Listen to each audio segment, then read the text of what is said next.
مولاي صل وسلم دائما أبدا على حبيبك خير الخلق كلهم. الحمد لله رب العالمين والصلاة والسلام على سيد المرسلين أما بعد فأعوذ بالله من الشيطان الرجيم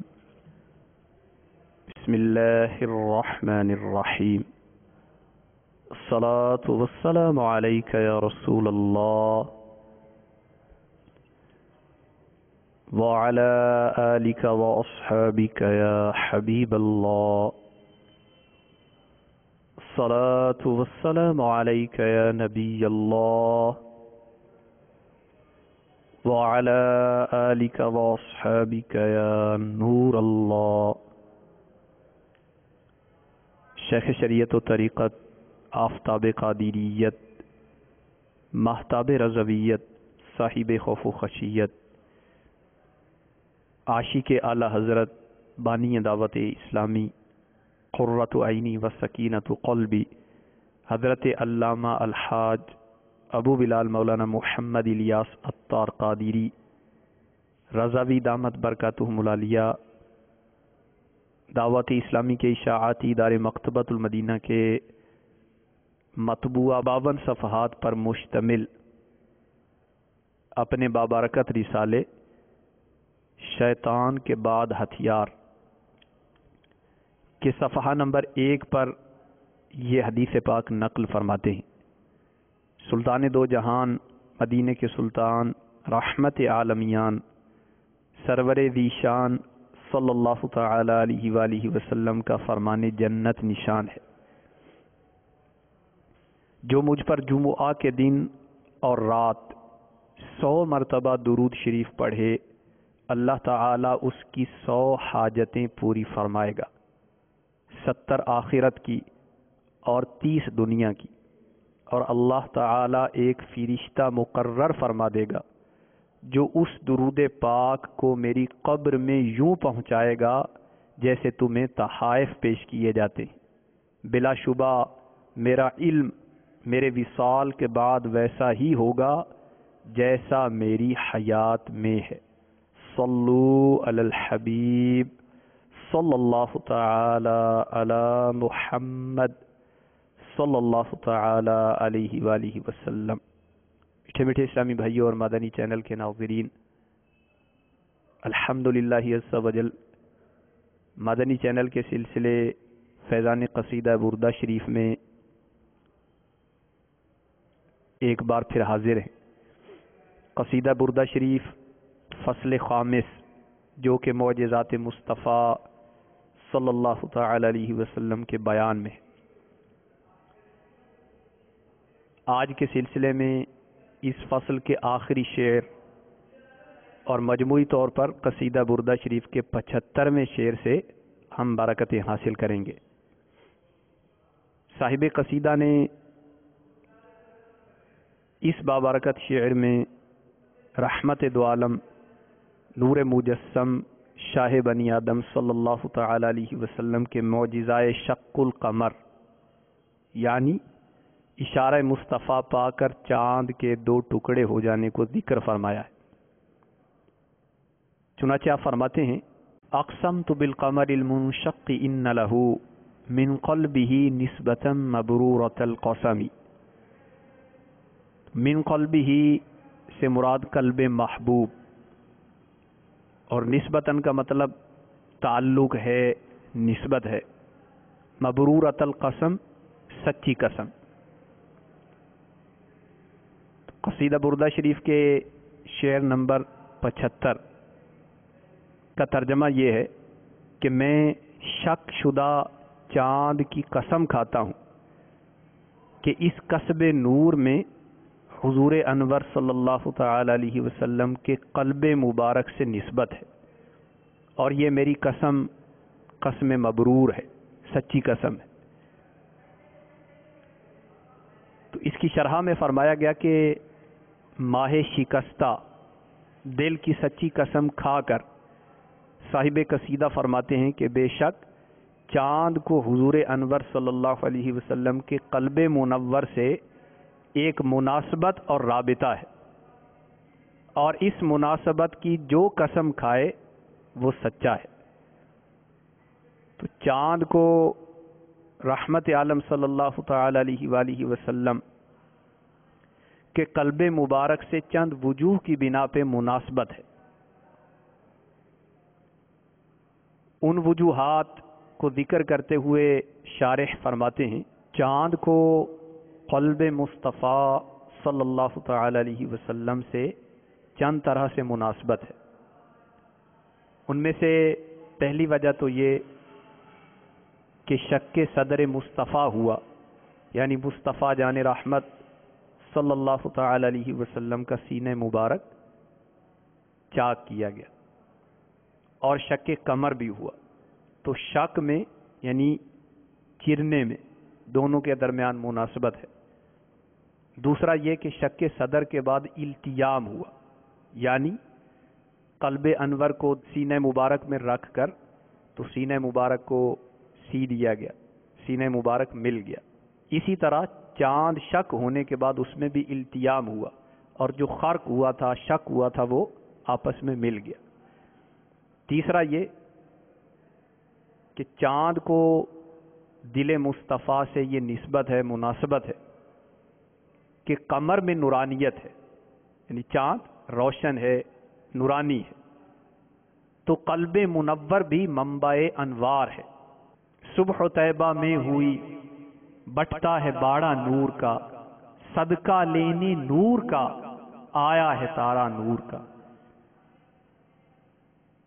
اور چوتھی مناسبت دل مصطفیٰ میں اور چاند میں یہ ہے کہ جس طرح چاند نور شمس سے مستفید ہو کر، یعنی سورج کی روشنی لے کر تاریک رات کو منور کر دیتا ہے، اسی طرح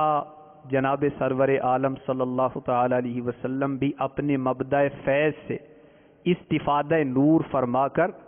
تاریک رات کو روشن فرماتے ہیں، اور آپ تمام عالم کو مستنیر کر رہے۔ پانچویں مناسبت یہ ہے کہ سرعت سیر، یعنی تیزی کے ساتھ منازل کو طے کرنا، اس میں جیسے حضور انور صلی اللہ علیہ وسلم کی خاص شان ہے، اسی طرح چاند بھی منازل طے کرنے میں سریع السیر ہے۔ بیٹھے بیٹھے اسلامی بھائی اور مدنی چینل کے ناظرین، قصیدہ بردہ شریف فصل خامس جو کہ معجزات مصطفیٰ صلی اللہ علیہ وسلم کے بیان میں ہے، اس کے 5ویں اور مجموعی طور پر 75ویں شعر میں صاحب قصیدہ نے جو پہلا لفظ ذکر فرمایا ہے وہ ہے اقسمت بالقمر، کہ میں چاند کی قسم کھاتا ہوں۔ تو اس جملے پر ایک اعتراض کیا گیا۔ اگر معترض یہ کہے کہ القسم بغیر اسم اللہ لا یجوز من العباد، کہ اللہ تبارک و تعالی کے نام کے بغیر مخلوق میں سے کسی کے نام پر قسم کھانا جائز نہیں ہے، تو میٹھے میٹھے اور پیارے اسلامی بھائی اور مدنی چینل کے ناظرین، اس اعتراض کے چند جوابات ہیں۔ ان میں سے پہلا جواب تو یہ ہے کہ یہاں پر عبارت حذف مضاف کے ساتھ ہے، یعنی لفظ قمر سے پہلے اس کا مضاف محذوف ہے، پوشیدہ ہے، اور قمر اس مضاف کا مضاف الیہ ہے، اور اصل عبارت یہ ہے اقسمت برب القمر، کہ میں رب قمر کی قسم کھاتا ہوں۔ یا یہاں پر دوسری عبارت ہو سکتی ہے کہ میں خالق قمر کی قسم کھاتا ہوں۔ دوسرا جواب اس اعتراض کا یہ ہے کہ اگرچہ یہ صورتاً قسم ہے، لیکن یہاں غیر خدا کی قسم مراد نہیں ہے۔ اس کی وجہ یہ ہے کہ اہل عرب جب اپنے کلام کے مضمون کو مؤکد کرنے کا ارادہ کرتے ہیں تو یہ قسم کی صورت میں اس کلام کو لے کر آتے ہیں۔ کیونکہ قسم کی صورت میں اس کلام کو لے کر آنا یہ اقوا من سائر المؤکدات، تمام تاکیدی کلاموں سے زیادہ اقوا ہے، قوی ہے، اور اس سے غرض یمین شرعی نہیں ہوتی، یعنی وہ کلام جو قسم کی صورت میں لایا جائے اور مراد وہاں غیر خدا کی قسم نہیں ہوتی، تو یہاں یمین شرعی ان الفاظ سے مراد نہیں ہوگی، بلکہ یہ کلام کو محض تاکیداً ذکر کرنے کے لیے اس نوعیت کی عبارت کو ذکر کیا جاتا ہے کہ کلام کے اندر تاکید پیدا ہو جائے۔ اور تیسرا جواب اس اعتراض کا یہ ہے کہ احناف کے نزدیک غیر خدا کی قسم کھانا یہ جائز نہیں ہے، جبکہ صاحب قصیدہ بردہ یہ مسلکاً شوافع میں سے تھے، حضرت سیدنا امام شافعی علیہ رحمت اللہ القوی کے مقلد تھے۔ تو شوافع کے نزدیک یجوز الحلف بغیر اللہ تعالی، اللہ تبارک و تعالی کے علاوہ یعنی اس کی مخلوق میں سے کسی کے نام پر قسم کھانا شوافع کے نزدیک جائز ہے۔ تو چونکہ یہ شافعی المذہب ہیں، اس لیے انہوں نے اپنے کلام میں لفظ قمر کی قسم بیان فرمائی ہے۔ میرے میٹھے میٹھے اور پیارے اسلامی بھائی اور مدنی چینل کے ناظرین، صاحب قصیدہ یہ فرماتے ہیں اقسمت بالقمر المنشق ان لہ من قلبہ نسبۃ مبرورۃ القسم، کہ میں شک شدہ چاند کی قسم کھاتا ہوں کہ اس کسب نور میں حضور انور صلی اللہ تعالی علیہ وسلم کے قلب مبارک سے چاند کو نسبت ہے، اور یہ میری قسم مبرور ہے۔ میٹھے میٹھے اور پیارے اسلامی بھائیوں، معجزہ شق القمر یعنی چاند کا دو ٹکڑے ہو جانا، تو اس کے ماننے میں مفسرین نے اجماع ذکر کیا، جو علماء کا اس پر اجماع ہے کہ معجزہ شق القمر ہوا۔ اور یہ آیت کریمہ اقتربت الساعۃ وانشق القمر، قیامت پاس آئی اور چاند پھٹ گیا، اس آیت کریمہ میں اس معجزے کی تصدیق کی گئی، اور ابو جہل نے جس طرح اس سے انکار کیا اس کا حال قرآن عظیم نے بیان فرمایا وَإِن يَرَوْا آيَةً يُعْرِضُوا وَيَقُولُوا سِحْرٌ مُسْتَمِرٌ، اگر دیکھیں کوئی نشانی تو منہ پھیر لیں اور کہتے ہیں یہ تو جادو ہے چلا آتا۔ میرے میٹھے میٹھے اور پیارے اسلامی بھائی اور مدنی چینل کے ناظرین، علامہ خرپوتی رحمۃ اللہ علیہ فرماتے ہیں کہ وَإِنشِقَاقُ الْقَمَرِ بِإِشَارَتِهِ علیہ الصلاۃ والسلام ثابت بالقرآن والاحادیث، کہ چاند کا حضور اکرم صلی اللہ علیہ وسلم کے اشارے سے پھٹ جانا یہ قرآن پاک اور احادیث سے ثابت ہے۔ اور مشکات میں فرمایا کہ ان ابا جہل علیہ اللعنہ، کہ ابو جہل لعنت اللہ علیہ، اس نے سرکار دو عالم صلی اللہ تعالی علیہ وآلہ وسلم سے کئی مرتبہ مجادلہ کرنے کی کوشش کی، مباحثہ کیا، تو یہ ماں اپنے متبعین سرکار دو عالم صلی اللہ علیہ وآلہ وسلم کے بین دلائل سن کر عاجز آ گیا اور ہر مطالبے میں منہ کی کھاتا رہا۔ تو اس نے سرکار دو عالم صلی اللہ تعالی علیہ وآلہ وسلم کی بارگاہ سے جب ہر اعتراض کا جواب پا لیا تو بجائے اس کے کہ یہ ایمان کی دولت سے مشرف ہو جاتا، اس کے کفر نے اور ترقی کی، اور ادھر سے اسلام نے اور ترقی کی، اور لوگ دن بدن زمرہ مسلمین میں شامل ہونے لگے۔ تو آخر کار اس نے تنگ آ کر ایک خط حبیب بن مالک جو کہ ملک شام کا امیر تھا اس کو یہ مکتوب بھیجا، اور اس میں اس نے لکھا کہ بادشاہ کو معلوم ہو کہ ہمارے اندر ایک زبردست ہستی ظاہر ہوئی جنہیں ہم اپنے ذلیل وہم میں معاذ اللہ ساحر و کذاب جانتے ہیں، وہ ہمیں کہتا ہے کہ ایک رب کی پرستاری کرو، اور نیا دین ہمیں تعلیم فرما رہا ہے، اور ہمارے خداؤں کو برا کہتا ہے، اور جس طرح ہم اس کا مقابلہ حجت و دلائل سے کرتے ہیں اتنا ہی وہ ہم پر غالب آ جاتے ہیں۔ تو ابو جہل نے حبیب بن مالک کو لکھا کہ اب تیرا دین اور تیرے باپ دادا کا دین کمزور ہو چلا ہے، لہٰذا جلدی آ کر اس سے مل، ورنہ اگر ان کی تعلیم عام ہو گئی، ان کی نیکی کی دعوت عام ہو گئی تو پھر تم کچھ نہیں کر سکو گے۔ اس مکتوب کو پڑھ کر حبیب بن مالک 12 سواروں کے ساتھ چلا اور وادی مکہ میں اترا۔ ابو جہل نے علماء مکہ کے ساتھ، یعنی مکے کے بڑے بڑے سرداروں کے ساتھ اس کا استقبال کیا، کچھ ہدیے پیش کیے۔ تو حبیب نے ابو جہل کو اپنی یمین میں یعنی سیدھی طرف جگہ دی اور حضور انور صلی اللہ علیہ وآلہ وسلم کے حالات دریافت کیے۔ تو ابو جہل نے یہ جواب دیا کہ ایھا السید سل بنی ہاشم، کہ اے امیر شام، بنی ہاشم سے ان کے حالات دریافت کیجیے۔ چنانچہ سب نے کہا کہ ہم انہیں بچپن سے نہایت راست گو جانتے ہیں، مگر جب ان کی عمر مبارک 40 سال ہوئی تو انہوں نے ہمارے معبودوں کی مذمت شروع کر دی اور ایک نیا دین ہمارے آباء و اجداد کے خلاف ظاہر کر ڈالا۔ غرضے کے حبیب نے اپنے حاجب کو حکم دیا، اپنے دربان کو حکم دیا کہ وہ سرکار دو عالم صلی اللہ تعالی علیہ وآلہ وسلم سے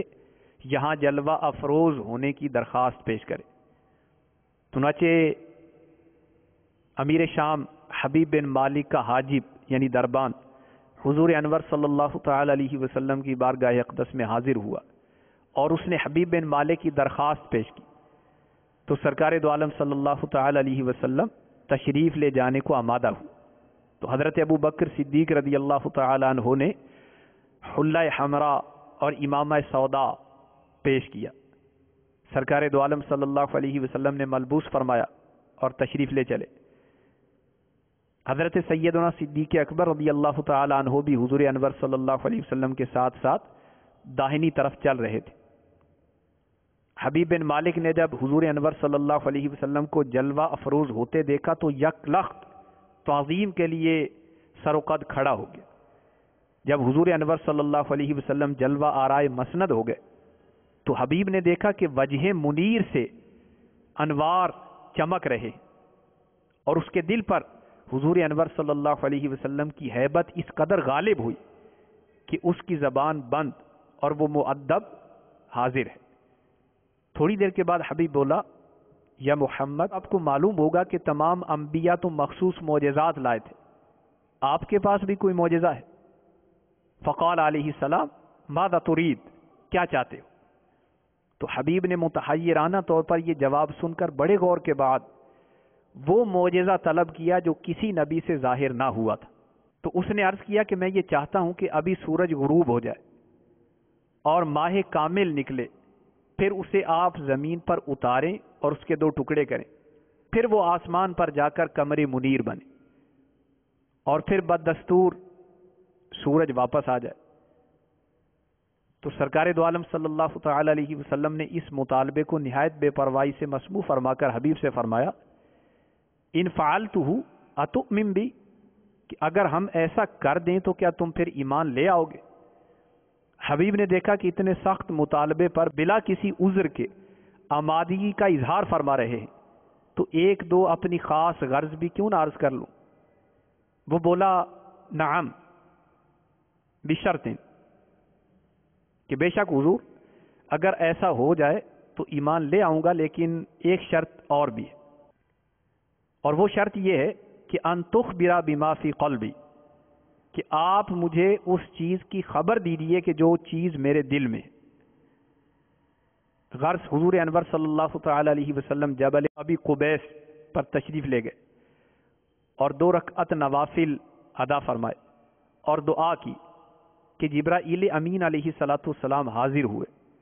اور حضور انور صلی اللہ تعالی علیہ وسلم کو بشارت دی، ان اللہ تعالی سخر لک الشمس والقمر واللیل والنہار، کہ یا رسول اللہ، اللہ تبارک و تعالی نے آپ کے لیے سورج، چاند، رات، دن مسخر فرما دیے۔ اور حبیب بن مالک کی ایک لڑکی ہے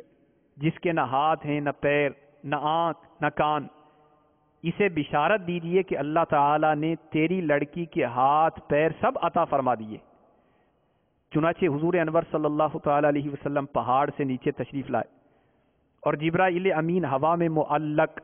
حضور انور صلی اللہ علیہ وسلم کے حکم کے منتظر تھے۔ ملائکہ صف بستہ اس شان کا نظارہ کر رہے تھے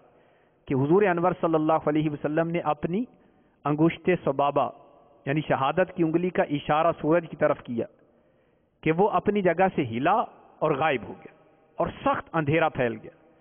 اور اتنے میں چاند طلوع ہوا اور ماہ کامل یعنی 14ویں کا چاند نکلا۔ حضور انور صلی اللہ علیہ وسلم نے اشارہ فرمایا تو اس کے 2 ٹکڑے ہو گئے، پھر وہ بدر کامل بنا، پھر سورج طلوع ہوا اور اسی حال پر مستنیر یعنی روشن ہو گیا جیسا کہ وہ پہلے تھا۔ حبیب بن مالک امیر شام نے عرض کی باقی علیہ کا شرط کہ یا رسول اللہ ایک شرط ابھی باقی ہے۔ تو حضور انور صلی اللہ تعالی علیہ وسلم نے ارشاد فرمایا کہ تیری بیٹی جو سطیحہ ہے یعنی اس کے ہاتھ پاؤں آنکھ کان نہیں ہے، اللہ تبارک و تعالی نے اس کے اعضاء لوٹا دیے۔ یہ سن کر حبیب بن مالک نے کھڑے ہو کر کہا یا اہل مکہ لا کفر بعد الایمان اعلموا انی اشہد ان لا الہ الا اللہ وان محمدا عبدہ ورسولہ، کہ اے اہل مکہ اب کفر اسلام کے بعد نہیں رہ سکتا، سنو انی اشہد ان لا الہ الا اللہ، میں گواہی دیتا ہوں کہ کوئی معبود نہیں مگر اللہ، وان محمدا عبدہ ورسولہ، اور محمد صلی اللہ تعالی علیہ وسلم اللہ کے خاص بندے اور رسول ہیں۔ یہ سن کر ابو جہل جل گیا اور معاذ اللہ ثم معاذ اللہ کہنے لگا اتؤمن بہذا الساحر، کہ حبیب اس جادو بھری نگاہ کا تو بھی شکار ہو گیا۔ حبیب نے اس کا جواب خاموشی سے دیا، یعنی خاموش رہا، اور یہاں سے خوش و خور ملک شام کو پہنچا۔ جب اپنے محل میں داخل ہوا تو اس کی وہی بیٹی جو سطیحہ تھی، ہاتھ پاؤں کان آنکھوں سے معذور تھی، خود چلتی ہوئی سامنے آئی اور کہہ رہی تھی اشہد ان لا الہ الا اللہ وان محمدا عبدہ ورسولہ۔ تو حبیب بن مالک کہنے لگا اے بیٹی یہ کلمات تو نے کہاں سے سیکھیں؟ تو اس نے کہا کہ خواب میں کسی نے مجھے کہا کہ تیرا باپ اسلام لے آیا ہے، اگر تو بھی مسلمان ہو جائے تو ابھی تیرے اعضاء تجھے مل جائیں۔ میں علی الفور مسلمان ہوئی اور صبح اس حال میں تھی جیسا کہ آپ مجھے دیکھ رہے ہیں۔ میٹھے میٹھے اسلامی بھائیوں اور مدری چینل کے ناظرین، پیارے آقا مدینے والے میٹھے میٹھے مصطفیٰ صلی اللہ تعالی علیہ وسلم کا معجزہ شق القمر سرکار علی وقار صلی اللہ علیہ وسلم کی آسمان پر حکومت کا پتہ دے رہا ہے۔ میرے آقا امام اہل سنت مجدد دین و ملت مولانا شاہ احمد رضا خان علیہ رحمت الرحمن اپنے نعتیہ دیوان ہدایت بخشش میں اس معجزہ مصطفیٰ کو کئی جگہ پر ذکر فرماتے ہیں۔ چنانچہ آپ ایک مقام پر معجزہ مصطفیٰ کو اس طرح ذکر کرتے ہیں اشارے سے چاند چیر دیا، چھپے ہوئے خور کو پھیر لیا، گئے ہوئے دن کو اثر کیا، یہ تاب و تواں تمہارے لیے۔ سورج الٹے پاؤں پلٹے، چاند اشارے سے ہو چاک، اندھے منکر دیکھ لے قدرت رسول اللہ۔ تو میٹھے میٹھے اور پیارے اسلامی بھائی اور مدنی چینل کے ناظرین، اپنے دل میں عظمت مصطفیٰ صلی اللہ تعالی علیہ وسلم بڑھانے، سنتوں پر عمل کا جذبہ پانے، اپنے دنیاوی مسائل کو حل فرمانے اور سنتوں کی اور زیادہ برکتیں پانے کے لیے دعوت اسلامی کے پیارے پیارے مدنی ماحول سے وابستہ ہو جائیے۔ الحمدللہ عز و جل دعوت اسلامی کے پیارے پیارے مدنی ماحول کی برکت سے جہاں سنتوں پر عمل کا جذبہ ملتا ہے، کئی بیماروں کی بیماریاں اللہ کے کرم سے دور ہو جاتی۔ چنانچہ مرکز الاولیاء لاہور کے ایک اسلامی بھائی کا بیان ہے کہ تقریباً 3 سال سے میری امی جان کینسر کے مرض میں مبتلا تھی۔ ہر 2 ماہ بعد ان کے ٹیسٹ ہوتے تھے. امی جان کے بڑھتے ہوئے مرض اور روز روز ڈاکٹروں کے پاس چکر لگانے کی پریشانی مجھ سے دیکھی نہیں جاتی تھی. ایسے میں رمضان المبارک 1430 کی تشریف آوری ہوئی اور میں نے عاشقان رسول کے ساتھ اعتکاف کرنے کی سعادت حاصل کی. وہاں اپنی امی جان کے لیے خوب دعا کی اور مدنی ماحول کی برکت سے عاشقان رسول کے ساتھ 12 ماہ مدنی قافلے میں سفر کی نیت کر لی. 21 رمضان المبارک کو والدہ کے ٹیسٹ ہوئے اور 2 دن بعد جب رپورٹس ملی تو پڑھ کر میری خوشی کی انتہا نہ رہی، کیونکہ رپورٹس بالکل نارمل تھی اور 3 سال سے کینسر کا جو مرض امی جان کی جان نہیں چھوڑ رہا تھا، الحمدللہ عز وجل میرا حسن ظن ہے کہ مدنی قافلے میں 12 ماہ سفر کی نیت کرنے کی برکت سے ختم ہو چکا تھا. میرے شیخ طریقت امیر اہل سنت دامت برکاتہ ملالیہ نے دعوت اسلامی کے اشاعتی ادارے مکتبۃ المدینہ کی 616 صفحات پر مشتمل اپنی تصنیف نیکی کی دعوت کے صفحات 306 پر کینسر کا ایک بہت ہی پیارا علاج بیان فرمایا ہے. تو کینسر، شوگر، ٹی بی، دل اور گردے کے امراض بلکہ ہر بیماری کے علاج کے لیے یہ مدنی نسخہ ہے. چنانچہ حضرت سیدنا وہاب بن منبہ رحمت اللہ تعالی علیہ کی کتاب میں ہے کہ سحر زدہ یعنی جس پر کسی نے جادو کروا دیا ہو، وہ شخص بیری یعنی بیر کے درخت کے 7 پتے لے کر انہیں 2 پتھروں کے درمیان مثلا پتھر کی سل پر رکھ کر دوسرے پتھر سے اس کو کوٹ لے، پھر انہیں پانی میں ملا کر آیت الکرسی اور 4 قل پڑھ کر دم کرے، پھر اس پانی سے 3 گھونٹ پی کر بقیہ سے غسل کرے تو انشاءاللہ عز و جل اس سے بیماری دور ہو جائے گی. یہ عمل اس شخص کے لیے بھی انتہائی مفید ہے جسے جادو کے ذریعے بیوی سے روک دیا گیا. قسمت میں لاکھ پیچ ہوں 100 بل 1000 کج، یہ ساری گتھی ایک تیری سیدھی نظر کی. اس شعر میں میرے آقا اعلی حضرت رحمت اللہ تعالی علیہ فرماتے ہیں کہ یا رسول اللہ، قسمت میں چاہے کتنی ہی الجھنیں اور پریشانیاں لکھی ہوں، آپ بس لطف و کرم کی ایک سیدھی نظر فرما دیجئے، انشاءاللہ تقدیر کی ساری گتھیاں کھل اور پیچیدگیاں حل ہو جائیں گی. تاج شاہی کا میں نہیں طالب، کر دو رحمت کی ایک نظر آقا.